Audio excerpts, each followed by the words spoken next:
gospel of the kingdom has been tremendously illuminated by the Master's death, but even more so by his life. All that the Son of Man said or did on earth greatly embellished the doctrines of sonship with God and of the brotherhood of men. But these essential relationships of God and men are inherent in the universe facts of God's love for his creatures and the innate mercy of the divine sons.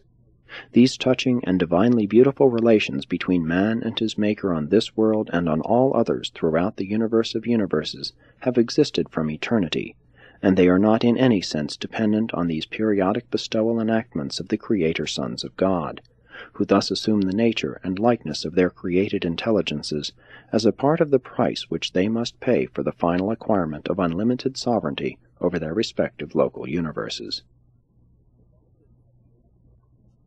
The Father in heaven loved mortal man on earth just as much before the life and death of Jesus on Urantia as he did after this transcendent exhibition of the co-partnership of man and God.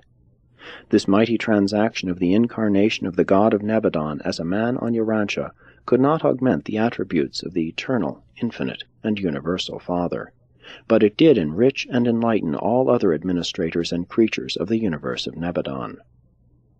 While the Father in heaven loves us no more because of this bestowal of Michael, all other celestial intelligences do, and this is because Jesus not only made a revelation of God to man, but he also likewise made a new revelation of man to the gods, and to the celestial intelligences of the universe of universes. Jesus is not about to die as a sacrifice for sin. He is not going to atone for the inborn moral guilt of the human race. Mankind has no such racial guilt before God. Guilt is purely a matter of personal sin and knowing, deliberate rebellion against the will of the Father and the administration of his sons. Sin and rebellion have nothing to do with the fundamental bestowal plan of the Paradise Sons of God, albeit it does appear to us that the salvage plan is a provisional feature of the bestowal plan.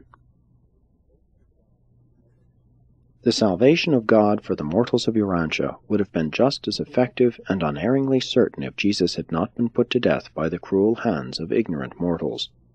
If the Master had been favorably received by the mortals of earth, and had departed from Urantia by the voluntary relinquishment of his life in the flesh, the fact of the love of God and the mercy of the Son, the fact of sonship with God, would have in no wise been affected.